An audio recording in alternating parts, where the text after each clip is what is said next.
You're sitting there thinking, okay, these videos are good to get my feet wet, but I really don't fully understand how to do this. I need more guidance.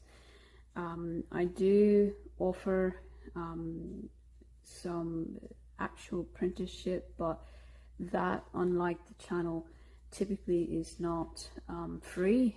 It's not, wildly expensive, but it's not free because it takes up so much of my time.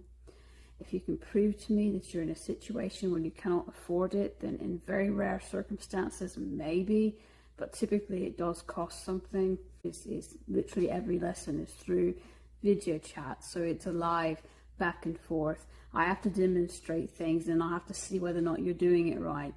But the good news is that unlike 200 plus years ago, where people were having to stop their lives literally for 2 whole years, go and live with, the teacher, apprentice them, and then, at the end of 2 years, go back to their life.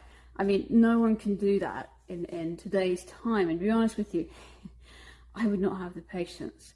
The bad news is, because it's not technically in person, yes, it's a virtual video chat, but because it's not technically in person,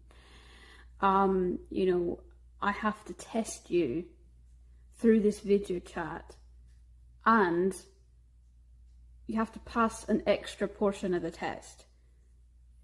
In the olden days, all that you would need is pure intent. But because I'm relying on you to be able to get yourself to a point, and I apologize, this is getting dusk, I'll probably have to turn on a light, but to get to a point that you are balanced and strong enough, that you don't have anything major that would be interfering in your life.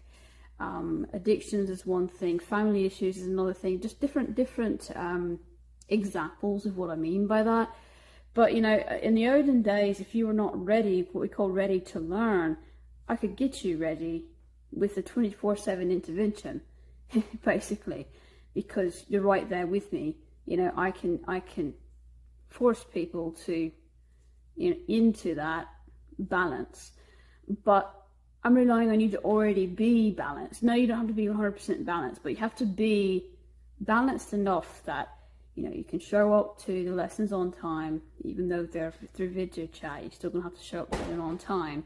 It doesn't have to be perfect attendance, but enough that I can rely on you, and that overall there's nothing major going on in your life where it would prohibit you from fully learning things. Okay. The biggest thing that people fail isn't that. The biggest thing that people fail is actually the intent. 70% do not pass the intent test. And basically that means that not only do you have to be a pure intent for what I'm going to teach you, in the wrong hands this can be devastating. People can use it for immense evil. And so I need to make sure that you're of pure intent. And that doesn't always have to be that you have a plan for anything. If you just possess selfishness or arrogance or something like that, that is prone to things of ill intent. It doesn't always have to be a sinister plot that you have already planned out. If you even possess the tendency to, in the future, be of ill intent, maybe technically right now your intent is all right, but in the future it might not be because you have a tendency. See what I'm saying? So even if you have the tendency to, but you've not ever actually shown active ill intent, it's the same thing. So the test I'll have to do is basically, and yes, I did have to turn on a light, I apologize. Me looking at your chakras, all of your chakras, and examining them and in depth, making sure that there's no area anywhere in your soul or the core of your soul, your life in general, that would be some kind of red flag to me that either you are of ill intent now or you might be in the future. When you understand the kinds of things that I teach, when you finally get to understand, that it has a lot of power in it, or it has the potential, you'll understand why I'm so strict on the intent. Unfortunately, you know, some of this stuff, some of the more common stuff, people of ill intent have already gotten their hands on, and through a wide depth, actually. And, you know, the more difficult magic is a lot more difficult for them to get their hands on. A lot of the stuff that I teach is that sort of higher end stuff. Yes, you will have to learn the basics before you learn anything else, okay? You can't, you know, run before you can even walk, okay? But it's that kind of stuff that I don't want to add to the already existing mess. People with ill intent shouldn't even know basic things. And unfortunately, you have a plethora of people who do not properly test people ahead of time. They do not properly test, or unfortunately, it's someone who, you know, is of ill intent that was allowed to be taught and is now teaching other people of ill intent. So I don't want to add to the mess. It's a mess we're already trying to clean up, you know, and the last thing I want to do is add to it. So yes, even if it's just a small section of your chakras that I see does not pass the test, you'll fail it. You will fail it. Basically, the test, you know, don't worry about anything. It's not like the olden days where it was, you know, extremely difficult to endure. All it is me asking you questions through video chat, and depending on what you answer, start very general, and depending on whatever your answer is, which, by the way, you know, you might as well be honest with me, because I can see right through the lies. You cannot lie to me. I mean, you can, but I'll know. I'll know right away that you're lying. So once, you know, I get sort of a basic thing, then I might ask you a few other, you know, questions. I'm going to ask you to look me directly in the eye, because that is, you know, kind of how I sense things.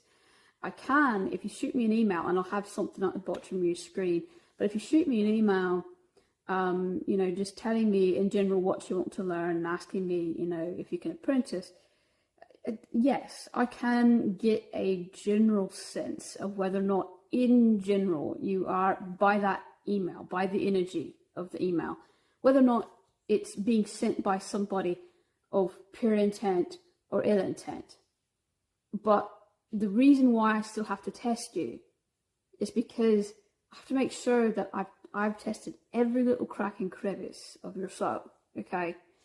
And there's really no way to do that through an email. It's just not. So you still need to be tested, even if I say, okay, you know, let me see what I can do, that kind of thing. You're still going to have to expect that I'm going to test you before I can even begin to teach you. Now, if somebody that's really just, I can tell by the email that whoever sent it was like pure evil, I'm not even going to attempt to test them, because I already know they're going to fail, okay? So the only people that I respond to are the people that I think could possibly pass the test, okay?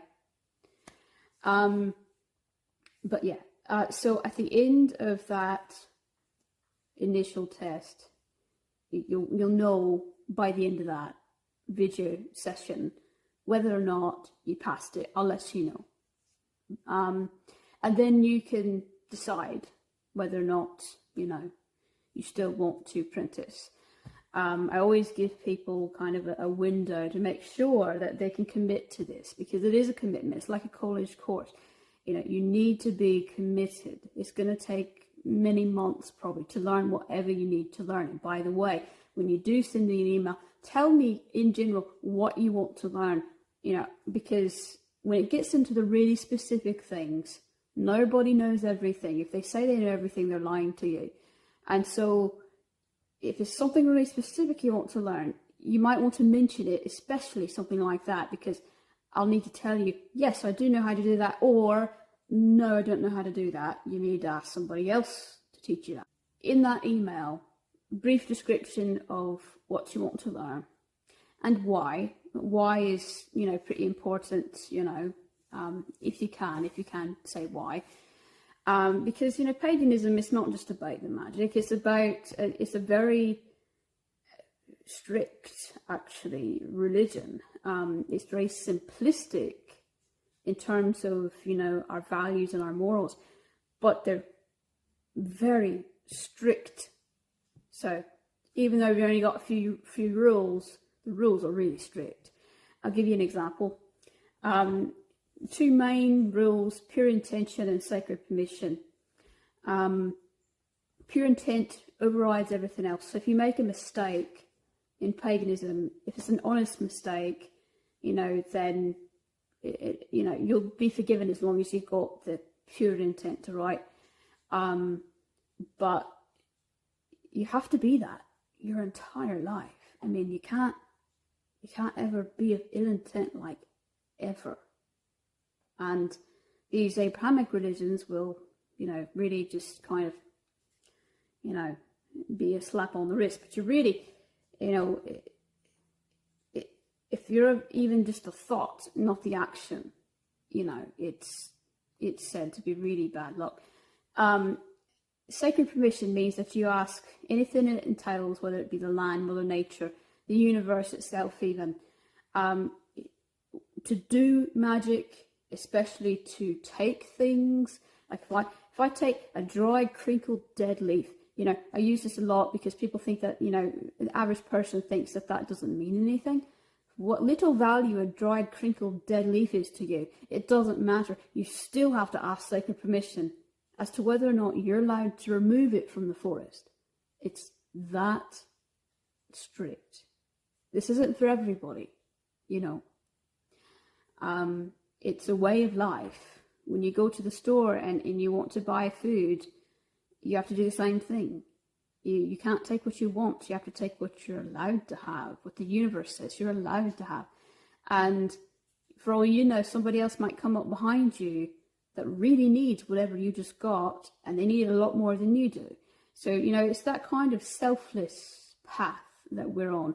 And it's very much in tune with respecting nature. It really is, you know, so unlike Wicca and things like that, that forgive, you know, and try to see the best in people, this ancient paganism that I teach, and it does differ from modern paganism, but it doesn't allow any room for error. We don't forgive easy. The ancient paganism brings in our ancestors', you know, belief, and it takes a lot more magic that we believe in that modern paganism doesn't. But the rest of it, the morals, the values, they're the same. Ancient paganism is very much, you know, the wisdom of our ancestors, so what they believed in, and that did include more physical, tangible magic, whereas modern paganism doesn't really dabble in that as much.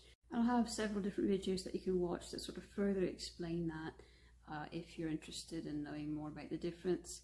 But yeah, send any inquiries to that email at the bottom and I'll get back to you.